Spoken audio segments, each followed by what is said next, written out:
Hello, this is Mark Grier, and for the next hour, I'll be reading from the August 6th issue of the New York Times, on the Niagara Frontier Radio Reading Service. Okay, first article. Ukraine is pleading for air defenses. Will the world listen anymore? Western allies are more hesitant to give up interceptor missiles they may need for their own defense as war rages on multiple fronts. For much of the war, President Zelensky, his pleas to Western allies for air defenses have paid off. His lobbying helped persuade Washington to give Kyiv its first U.S.-made Patriot air defense system in 2023, followed by several more sent by Western nations over the years. Now, as Ukraine confronts the most intense Russian missile campaign of the war, Mr. Zelensky's renewed pleas are falling flat. After yet another deadly assault on Kyiv early Wednesday, in which the capital was left completely undefended against Russian ballistic and hypersonic missiles, Mr. Zelensky offered an accounting. In a statement, he said the number of air defense missiles supplied by Western partners so far this year had dropped threefold compared with 2025. Ukraine's allies do have the missiles, he said, but the necessary political decisions to send them and accelerate production have yet to be made. Mr. Zelensky framed his argument in human terms, arguing that every additional interceptor saves lives, but his entreaties are no longer succeeding because of a changed geopolitical landscape. Western allies are more hesitant to give up missiles they may need for their own defense as war rages on multiple fronts, including in the Middle East, where fighting has whittled global stockpiles. Even if Ukraine's partners did heed Mr. Zelensky's call, they could not fully meet the country's needs. Russia produces ballistic missiles faster than the West can make the interceptors designed to stop them.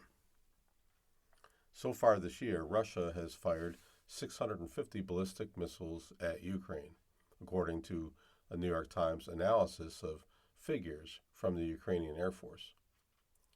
This is more than the number of PAC-3 interceptors, the advanced weapons most capable of intercepting ballistic missiles, that their U.S. manufacturer, Lockheed Martin, delivered worldwide all of last year.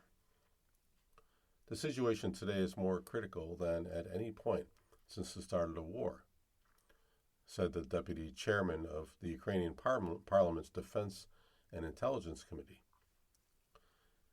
There was a time when we lacked anti-ballistic missile capabilities, but Russia also did not possess such a large number of ballistic missiles, he added. Today, however, Kyiv is subjected to massive strikes several times a week, and we are unable to shoot down a single missile. The last two major Russian missile barrages over a stark measure of Ukraine's rapidly eroding ability to defend itself. On Saturday, Ukrainian air defenses intercepted just 2 of the 35 missiles launched by Russia. Then on Wednesday, they failed to intercept any of the 28 missiles fired. More than 25 people were killed in the 2 assaults. Mr. Zelensky acknowledged to security officials on Wednesday that the country faced a shortage of air defenses that Russia was exploiting to wreak havoc and sow terror, targeting industrial facilities and logistical centers. The same day, Mr. Zelensky resumed his lobbying campaign for more air defenses. In a call with President Stubb of Finland, he said he discussed global stocks of air defense missiles and whether more could be sent to Ukraine. Mr. Stubb has developed a close relationship with President Trump and could help sway Washington to supply more interceptors. Mr. Zelensky also wrote also spoke with the NATO Secretary General Mark Rutte, writing on social media that they were coordinating efforts regarding countries that have the necessary missiles and the capacity to help. Rallying NATO's support is critical. Nearly all of the Patriot interceptors that Ukraine receives are purchased through a NATO-backed system in which European money is used to buy U.S. weapons.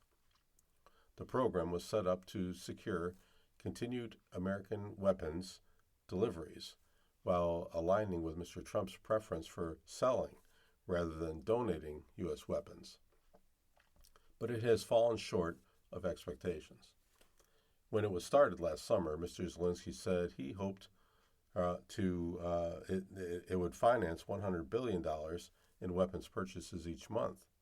2 weeks ago, Ukraine's defense ministry said that monthly contributions over the program's first year reached about half of that. While Europe has increased military aid to Ukraine, overall contributions have declined since Mr. Trump halted U.S. weapons donations.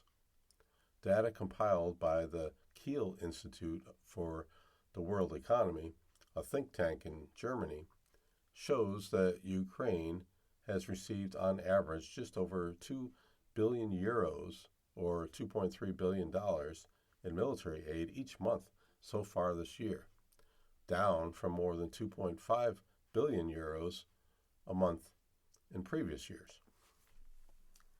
At the same time, civilian deaths are rising.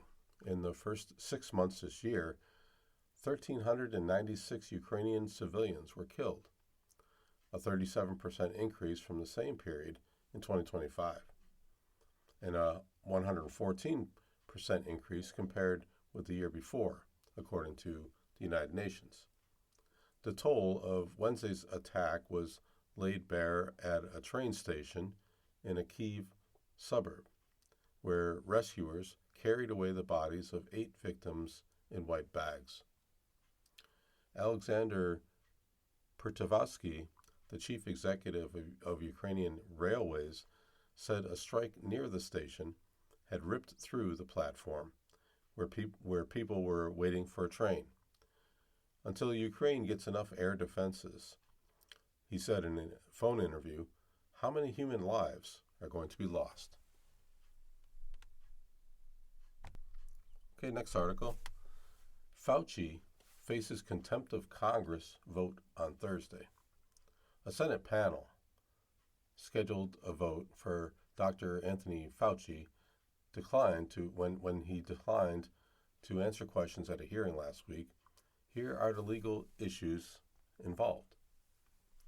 A Senate committee is scheduled to vote Thursday on whether to hold Dr. Fauci, the scientist who led the country's COVID response, in contempt of Congress for declining to answer questions during a hearing last week. But if the resolution passes, will the courts uphold it? Dr. Fauci invoked his constitutional right under the Fifth Amendment to remain silent, refusing to respond to a single question during the 3-hour session of the Senate Homeland Security Committee. Republicans on the panel, led by the chairman, Senator Rand Paul of Kentucky, said that he is ineligible for Fifth Amendment protection. The reason, they say, is that President Biden granted him an unconditional pardon for public service actions during a period that includes the pandemic. Many people, including Trump administration officials and even the president himself, have invoked the Fifth Amendment. But the case is unique, legal scholars say, because of the tension between the reach of a presidential pardon and that of the Fifth Amendment. If Dr. Fauci is ultimately held in contempt, the potential consequences could be grave. Here are some things to know. Why did Mr. Biden pardon Dr. Fauci? Almost immediately after President Trump was elected to a second term in 2024, Republicans vowed to pursue several prominent figures, among them Dr. Fauci. the government's top infectious disease expert, for his management of the pandemic. On his last day in office, Mr. Biden issued Dr. Fauci and others an unconditional, preemptive pardon that protects him from federal prosecution for his actions from 2014 through January 19, 2025. Why did the Senate committee seek his testimony? There are many pandemic-related issues that senators sought to explore. They accused Dr. Fauci of funding research that led to the creation of the coronavirus and of lying to Congress about it under oath, allegations that Dr. Fauci has long denied. They sought to hold him responsible for school lockdowns, masking and vaccine mandates, and other COVID-era restrictions imposed by states, communities, and employers.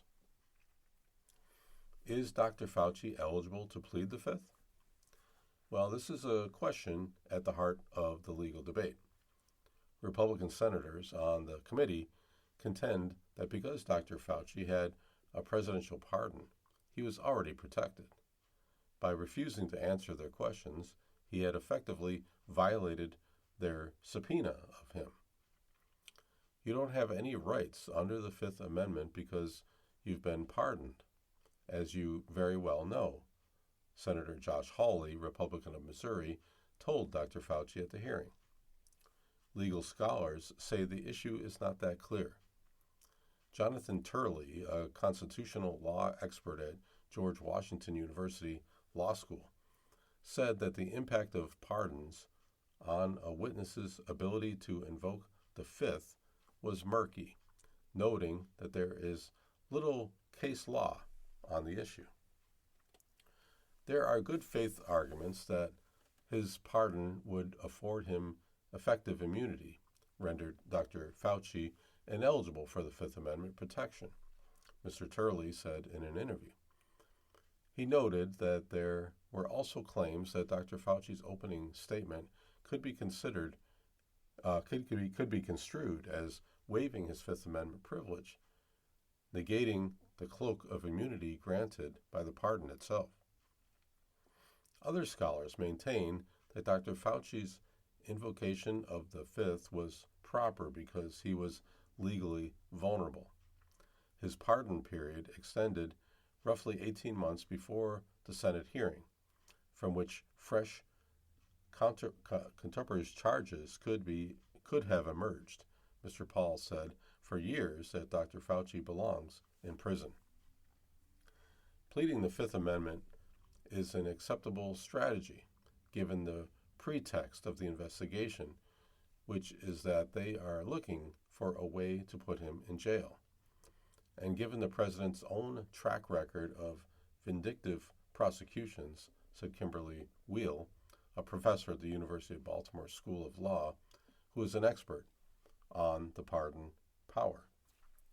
In his opening statement to the committee, Dr. Fauci essentially said he believed that the purpose of the hearing was to capture evidence against a pre-selected defendant. If the committee wanted frank testimony and a full exploration of unresolved pandemic questions, senators could have offered him limited or full immunity covering the testimony, a number of law experts said. Not doing so debunks their claim that he's completely protected by presidential pardon, said Representative Jamie Raskin, Democrat of Maryland, who is a constitutional law professor. It's only because they imagine that he can still be prosecuted that they wouldn't offer him immunity.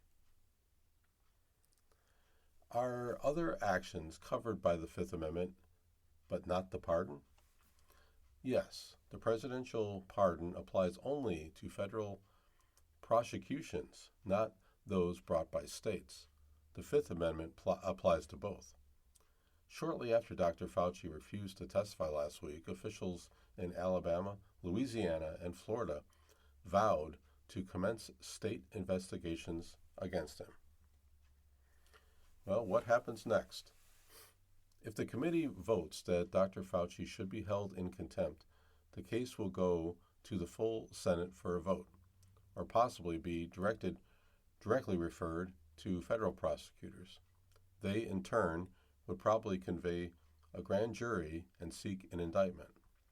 If they succeed, Dr. Fauci would be charged with the misdemeanor of criminal contempt, for which a conviction could result in fines and a prison sentence of up to a year. A federal district court judge in the District of Columbia would decide whether the case should go forward, a ruling likely to address whether Dr. Fauci was entitled to plead the fifth. Many scholars predict the case will end there, if not sooner. Professor Turley, who maintains that the impact of Dr. Fauci's actions and the main entries in his diary raise questions about his thinking that should have resulted in a robust hearing, believes that courts are more likely to side with Dr. Fauci's right to invoke the fifth, but, he said, having the right to do something does not make it the right thing to do.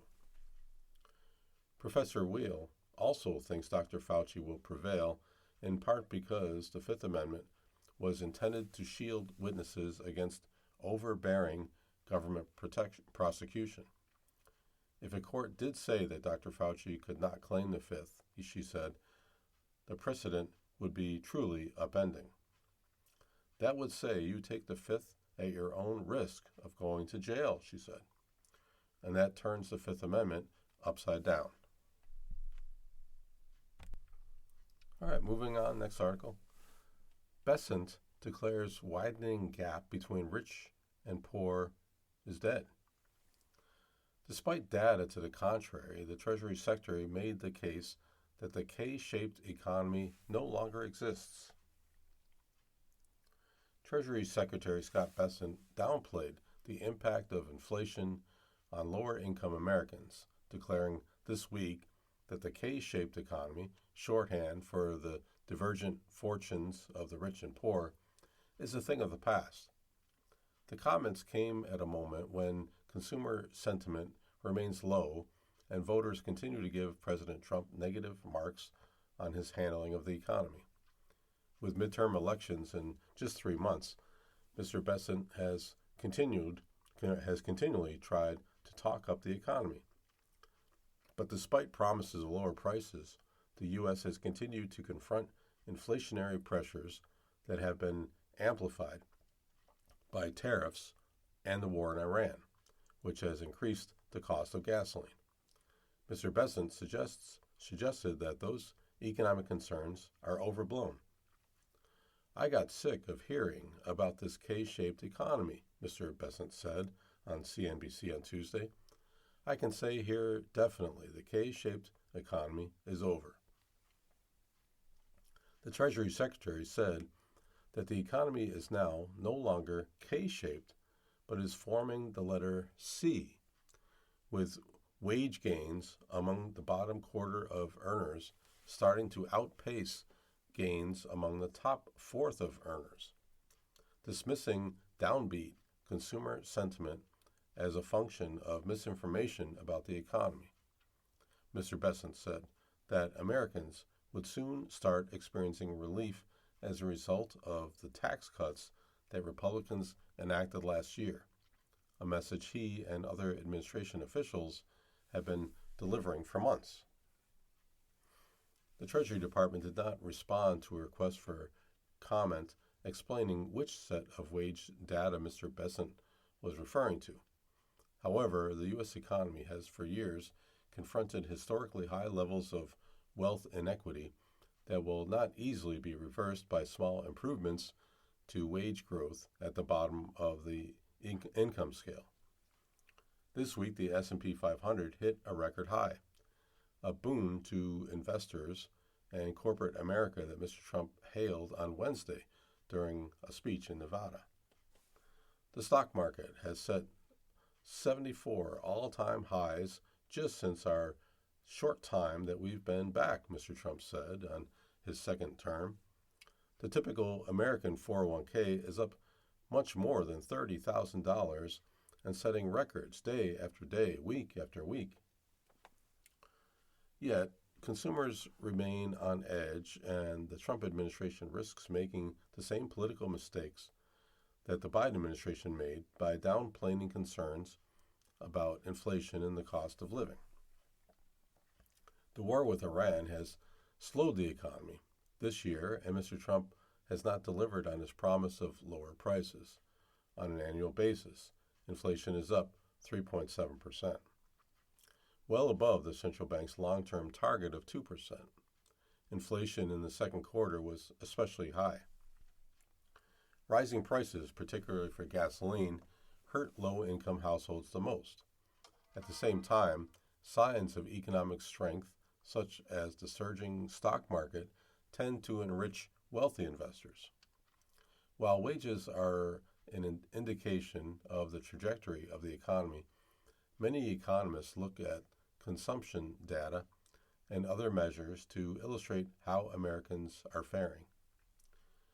Moody's analytics analysis in June argued that the K-shaped economy is firmly intact because the top 20% of earners accounted for nearly 60% of spending, outpacing inflation. In the first quarter of this year, spending by the bottom 80% fell short of inflation. No wonder most Americans are upset with the financial situation and the broader economy, said Mark Zandi, chief economist of Moody's Analytics. Although some analysts contend that Mr. Zandi's methodology exaggerates the spending gap, other studies confirm the overall picture that the K-shaped gap between the richest and the poorest remains intact. A report by the Bank of America Institute, which relies on customer deposit account data, found that after tax wage growth in April increased 6% compared to the same month a year earlier. That was the highest rate of growth since 2021. With wage growth for lower income earners increasing by just 1.5% that month, the gap between the top and the bottom ends of the income scale was the largest since 2015. The National Retail Federation said last week that it was encouraged that spending among high and low income earners on discretionary items rather than non-essential staples was holding up well in 2026 despite shaky consumer sentiment. However, the industry group expressed concerns that the trend might not hold up for the rest of the year. As long as gas prices remain high, softening wage growth coupled with sticky inflation means that the second half of the year might not be as rosy as the first half, said Mark Matthews, chief economist at the National Retail Foundation. Mr. Bessent previewed the case that the Trump administration will be making to Americans this fall, highlighting the new measures that exempt taxes on tips and overtime for some workers and deductibility of auto loans. A steadying labor market has also improved the finances of many low and moderate income households. We think that the American people will be feeling that over time, Mr. Bessent said. Although the provisions that Mr. Bessent mentioned are targeted at lower income Americans, most of the 2025 tax law benefited corporations and the rich, according to the Tax Policy Center. Nearly 60% of the tax benefits go to those with annual incomes of about $217,000 or more. You are listening to a reading of articles and features from the New York Times on the Niagara Frontier Radio Reading Service. All right, next article. Trump said Qatari jet was destined for his library. That may change. A White House official said no final decision has been made about which plane will go on display at the Trump Presidential Library. That leaves the fate of the Qatari jet unclear. When Qatar donated a Boeing jet for use as a temporary Air Force One, President Trump said the luxury plane would come with him when he left office, but only as a display at his presidential library. Those plans appear to have changed. A White House official, speaking on the condition of remaining anonymous, said on Wednesday that no final decision has been made about which plane will go to the library. Earlier this week, Mr. Trump's son, Eric, who is heavily involved with developing the library, told NBC News in a text message that it was not the plan at the moment to bring the Qatari jet to the library, which is planned for downtown Miami. One person with knowledge of the discussion said that Mr. Trump had been considering decommissioning one of the two older Air Force One jets to display at the library, but that he also planned to take the Qatari jet as well. It was unclear if that plan was still in consideration. Mr. Trump's decision to accept the $400 million jet has raised security and ethical concerns about the rushed job to retrofit the plane into a presidential aircraft and about the propriety of taking such a gift from a foreign government. The president has insisted that the plane is a gift to the U.S. Department of Defense and not him personally, and that he would not use it after he leaves office. Mr. Trump has spoken of the plane as a new symbol of American strength and grandeur since he first toured it in February 2025. It is also significantly newer than his own private plane, a Boeing 757 known informally as Trump Force One. The Qatari jet has cost hundreds of millions of dollars to retrofit, although the exact cost has not been made public. After questions emerged about whether the plane had sufficient defensive capabilities to serve as Air Force One, the White House said it would be taken out of service for about a month this fall for unspecified additional upgrades and enhancements.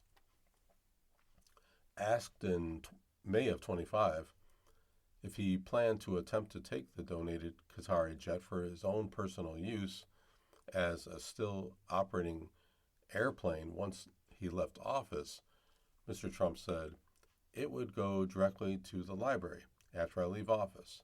I wouldn't be using it, no." The White House and the Justice Department jointly signed a memo last year, which was never made public, asserting that it was legal for the federal government to accept this gift, which would be transferred to the Trump Presidential Library. The Qatari jet has been described as a bridge plane for presidential travel as the Air Force awaits the two long-delayed planes that were commissioned from Boeing to replace the existing Air Force One jets. At least inside the Air Force, no decision has been made over the fate of the Qatari plane, one Air Force official said Wednesday. The possibilities include its continued use as a third Air Force One after Boeing delivers its two new planes starting in 2028, or it could be used by other federal government officials for government travel. The retrofitted Qatari plane is now owned by the U.S. government, White House and Air Force officials have said. Before either the retrofitted Qatari plane or the soon-to-be retired 747 jets flown as Air Force One since the early 90s could be donated or transferred to an outside party. That would have to be designated officially by the government as excess property, a Pentagon official said Wednesday.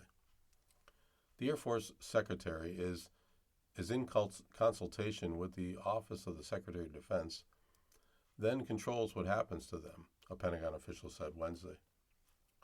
Typically, that involves first offering the aircraft for use by other government agencies, or even the National Guard. But eventually the plane can be donated if it is being entirely taken out of service. The last time the Air Force formally retired one of its Air Force One official presidential planes, a request came in from the Ronald Reagan Presidential Foundation to donate the retired Boeing 707 jet to the Reagan Library in California, which was approved in August of 2001. By then, Air Force Secretary James Roche. The Reagan Library model is one that Trump officials have referred to as the framework for what Mr. Trump had wanted. It's something that was done by Ronald Reagan.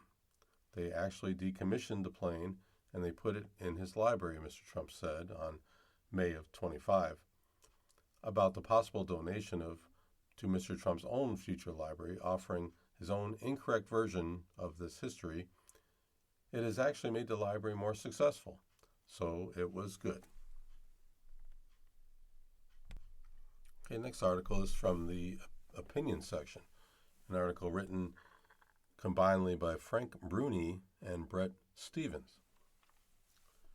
The title of our article is, "Doesn't Anybody Want to Win This Thing?" On this article, there are responses from each one of these writers, so I'll name who wrote each topic.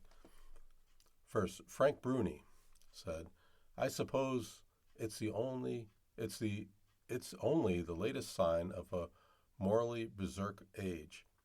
But while two ostensibly serious Republican senators, John Cornyn of Texas and Thom Tillis of North Carolina, just abandoned their unconvincing auditions for a new Profiles in Courage and blessed Todd Blanche's confirmation as Attorney General.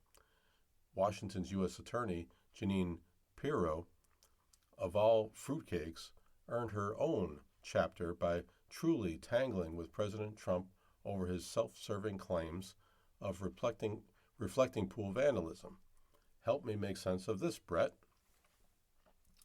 Now, Bret Stephens says, "I predicted a few weeks ago that Cornyn, at least, would vote to confirm Blanche, on the theory that the alternatives were all worse. Trump could keep Blanche in place as an acting AG, further undermining the Senate's advice and consent functions, or install someone else worse than Blanche, paging Matt Gaetz.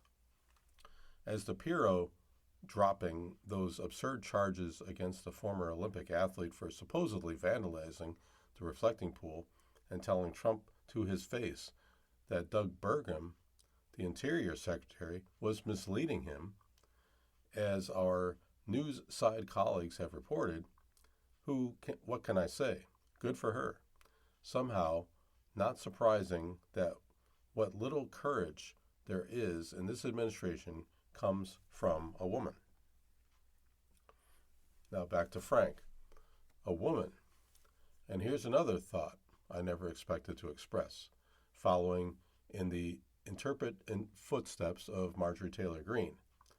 Trump corrupts and debases almost everything and everyone he draws within 50 or within 500 feet of. Maybe Pirro and Greene are exceptions that prove the rule. Back to Bret. Here's my very stereotypical grain of truth.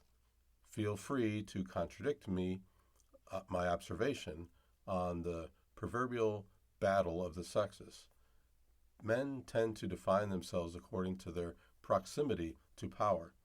Women according to their independence from it. Back to Frank. I love that, Bret. And while people often indulge in rosy generations about women's power, pretty prognostications and more generous social welfare programs, that ignore, say, Margaret Thatcher, I do think you're onto something. Back to Bret. My all-time favorite quote attributed to Thatcher: "Being powerful is like being a lady. If you have to tell people you are, you aren't." Sorry, go on. Back to Frank. She's right. A true victory is one you needn't gloat about, and a person with real confidence isn't flexing all the time. What then to make of Abdul al-Sayed? In the home stretch of his campaign, he posted a biceps-forward video of himself huffing triumphantly up a gym climbing wall. He hung out poolside in Detroit with Hassan Piker, Beefcake Bros defiantly reuniting despite all the legit pushbacks to their alliance. Al-Sayed showed a Politico reporter his Whoop fitness app as proof of how utterly serene he was as voters headed to the polls. Look, Ma, no sweat. I don't understand the strategy of that, and I don't think we'd accept anything like that from a female politician. Back to Brett. Al-Sayed may have beat Haley Stevens, his centrist opponent, in Michigan's Democratic state primary, but he did so by a much, much smaller margin than most of the polls suggested. It makes me wonder whether a lot of voters didn't sour on him precisely because of the macho man effect. Of course, I would have preferred if they had soured on him for better reasons, like his DSA-inspired pile-in-the-sky platform or the polling evidence that he is much less likely than Stevens to defeat Mike Rogers, his Republican opponent, in November, or the fact that he scares the hell out of a lot of reliably Democratic Jewish voters. And back to Frank. This contest, or at least the coverage of it, has driven me crazy because it doesn't yield as tidily or definitively to morals about the moment of or the Democratic Party as many analysts want it to, apart from an arrogance that he hid less and less well as his polling numbers climbed higher and higher. Al-Sayed was a much, much better communicator than Stevens, smoother, more forceful, more charismatic. After all, he'd hosted a crooked media podcast for more than 5 years. He also made one of the most focused, succinct, and reliable pitches for Medicare for all that I've heard. And he did so at a time of peak voter anxiety about health insurance. I do think his success says a lot about Democratic voters and Israel. But that's not the whole story here. Back to Brett. Medicare for All would be a fiscally ruinous measure, costing roughly $30 trillion over 10 years, according to the Nonpartisan Committee for Responsible Federal Budget. Add up the combined wealth of all the American billionaires, and you don't get close to covering that sum, which means the program would be inevitably entail steep tax increases for the middle class, not to mention an end to most private medical insurance. The idea might sell well with young progressives, but it won't sell so well with middle-income America. Al-Sayed also wants to abolish ICE, rather than rein it in sharply and sensibly reform it, which is another brainstorm that sounds good to the left liberal ears, but ignores the fact that Donald Trump is president this time around, in large part on the account of the Biden administration's laxness on immigration enforcement. I know the Democratic instinct is to just do the opposite of whatever MAGA believes, but a successful party also needs to learn why its opponents were able to defeat them. Back to Frank. That's truer in theory than in practice. Trump and Republicans prevailed in 2024 not because they humbly heeded the lessons of their comeuppances in 2018 and 2020, but because Democrats, back in the driver's seat, screwed up so badly. When it came to immigration, to selling the party's economic initiatives to voters, to reassuring them that they fully recognize their financial struggles, to confronting President Biden's decline in an honest way, they didn't leave anyone scrambling after that June 2024 debate. Back to Brett. True, and by governing well to the left of what Biden promised when he ran in 2020, both by who he was and how he campaigned. And back to Frank. Regarding Medicare for All, I agree that it's a risky and quite possibly wrong-headed policy. But I'm not sure how many middle-income Americans are familiar enough with the detail of it to reject it along the lines you laid out.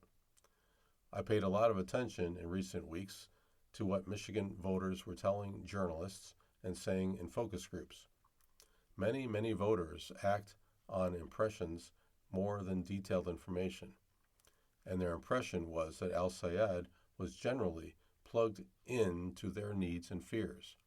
Medicare for All was as much an emblem as that it was a discrete prescription. Back to Brett. I think that's probably right, but there's another issue with El-Sayed that I suspect will haunt him and other progressives, like Zohran Mamdani, whose message is that America is too often a nation of bigotry and intolerance. Their own biographies contradict that narrative.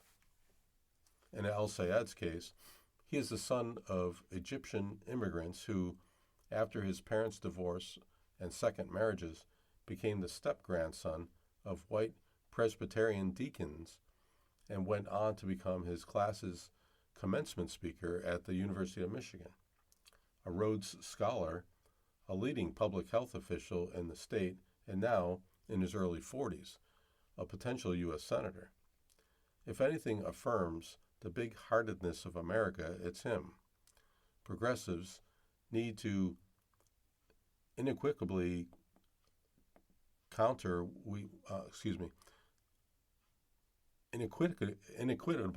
country we supposedly are.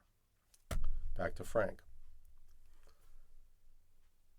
I file this under the heading of most politicians assume voters can't hold two thoughts in their head at once.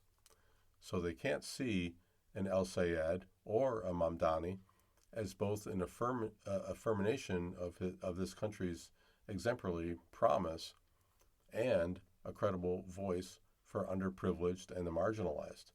To be fair, El-Sayed and Mamdani don't lie about or deny their biographies, and El-Sayed does at times connect himself to the American dream. But I agree that they don't emphasize the positive takeaways from their own success as much as they should, to round out the picture of America and do full justice to the American story. But you've once again tugged me and readers toward complaints about Democrats and the left. Republicans and the right have more to answer for right now, including, and here again we enter the realm of the surreal, Robert F. Kennedy Jr.'s new cooking show. Back to Brett. What? As my favorite ex-tennis player liked to say, you cannot be serious. Back to Frank. You cannot be serious is the tagline, the mantra of the Trump era, Brett. Back to Brett. Okay, so tell me about this cooking show. I assume the recipes include bear, ragout, raccoon, or skunk tartare, not to mention rattlesnake roulette. Back to Frank.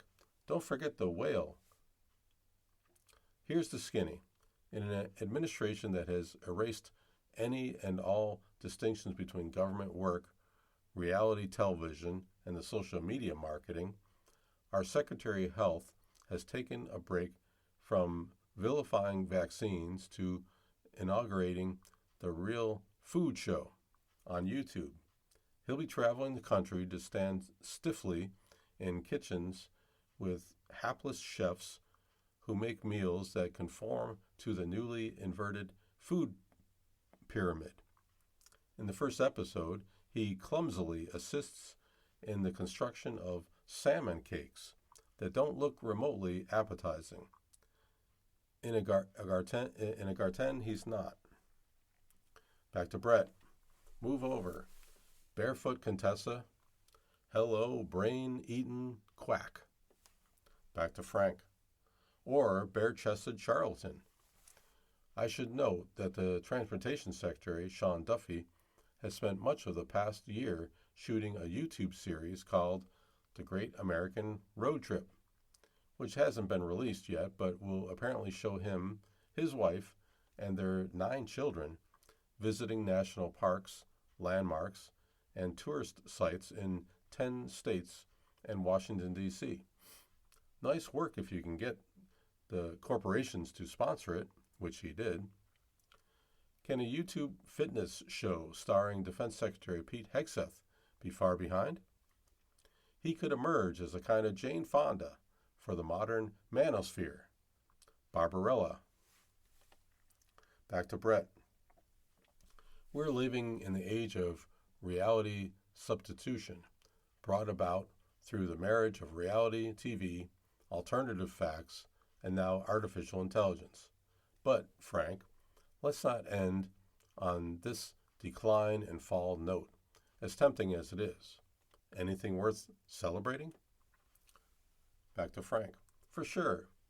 Etna, a new novel by Paul Yoon, was published this week, and I devoured it in 2 sittings.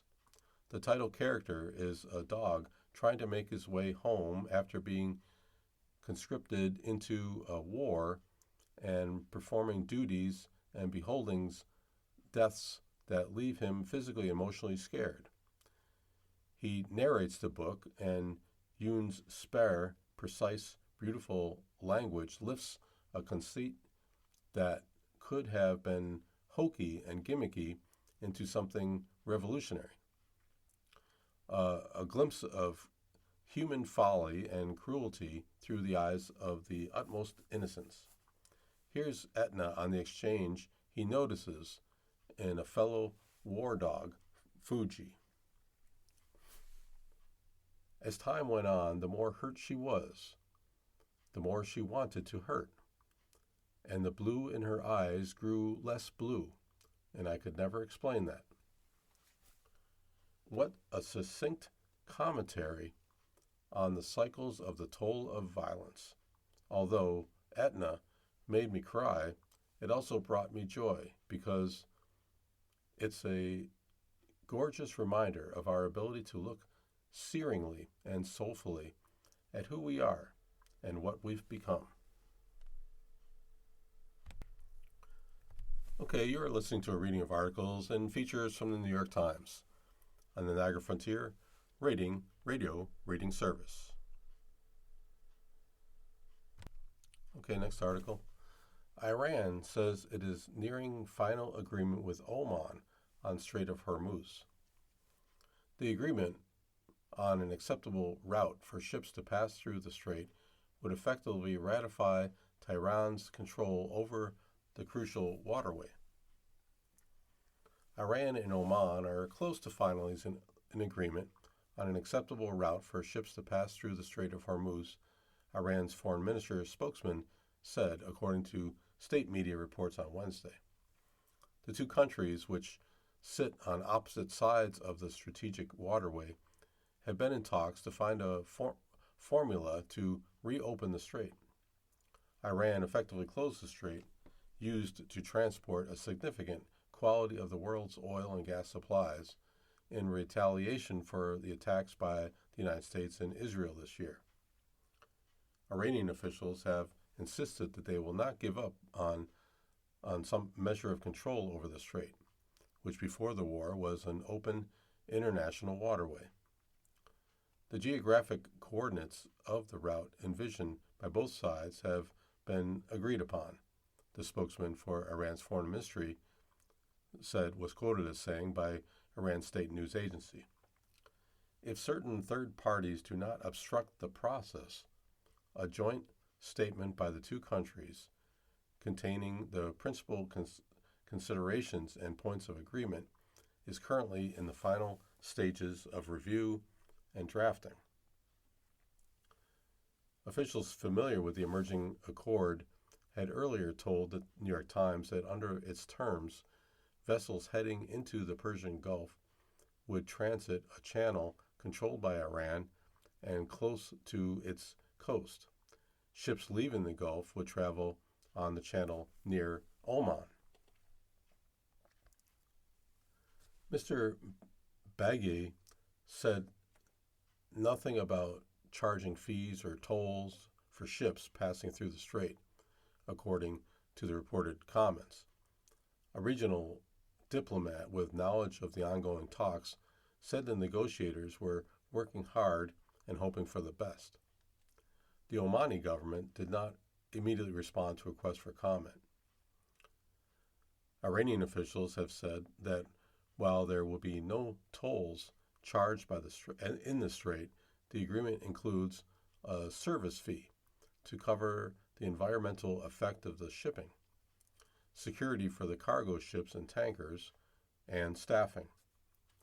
Revenues will be divided equally between Iran and Oman, Iranian officials said. But a U.S. official familiar with the negotiations said on Monday that the Iranian account was not accurate and that any temporary routes established through the strait would not involve approvals or permissions by Iran and no tolls. Okay, next article. Why are more young women developing heart disease? Rates are on the rise, but prevention is possible. Here's what experts recommend. The threat of heart disease and of dying from it is rising among young women. Recent research has suggested that nearly 1/3 of all women ages 20 to 44 will have heart disease in 2050, up from 1/4 today. And women under 55 are more likely to die from heart attacks than men under 55. Despite common misconceptions, heart disease is, in fact, a woman's disease, said Dr. Emily Lau, co-director of the Mass General Brigham Women's Heart Health Program, but it is possible to lower the risk. Prevention to the traditional risk factors. One reason for the increase of heart disease in younger women is that some of the drivers, including obesity, high blood pressure, and diabetes, have become increasingly common at younger ages. These risk factors apply to everyone, but research has shown that some have a greater effect on women. For example, women with diabetes have a higher risk of heart disease related to diabetes than men do. Smoking also increases women's risks more than it does men.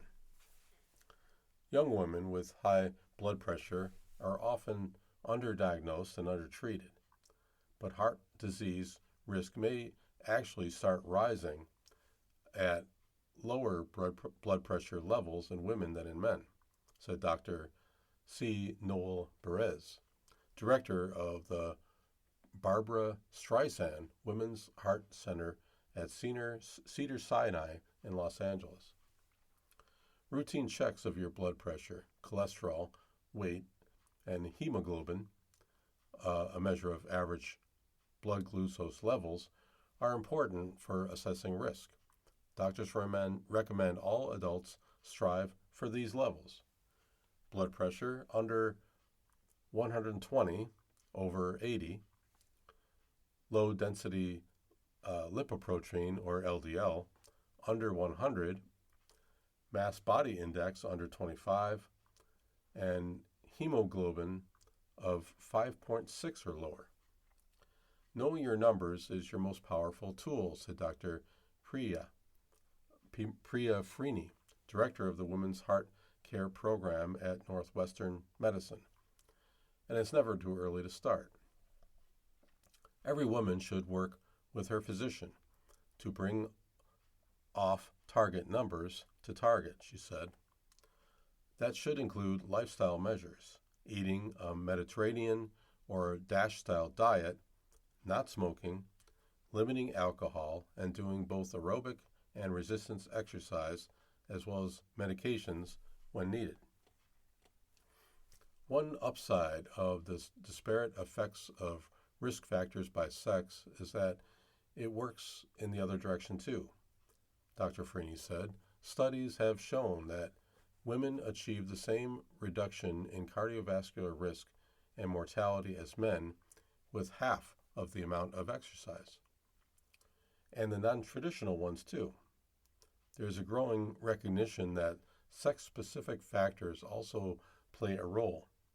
These include premature menopause before age 40 and polyendocrine metabolic ovarian syndrome, previously known as PCOS, that also include pregnancy complications such as gestational diabetes and preeclampsia and inflammatory autoimmune diseases like lupus and rheumatoid arthritis, which disproportionately affect women.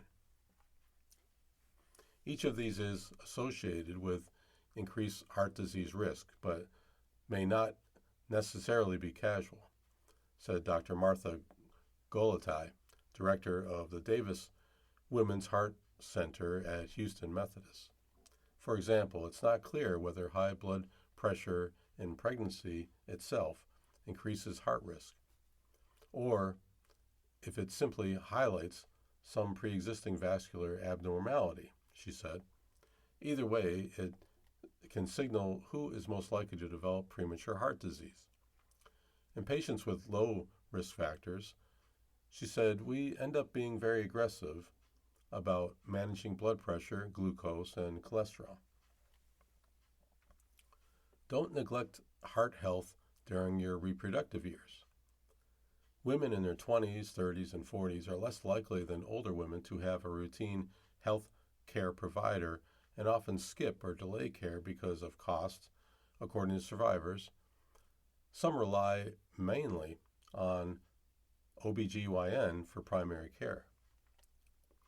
Doctors recommended finding a primary care physician who can check for heart disease or related risk factors during these years. We want to be thinking about how we can help women enter menopause in the best cardiometabolic health that they can be, Dr. Lau said, because the risk of heart disease in women increases after that. Talk to your doctor about other tests. Beyond routine blood work, doctors pointed to additional tests that may help better assess individual risk.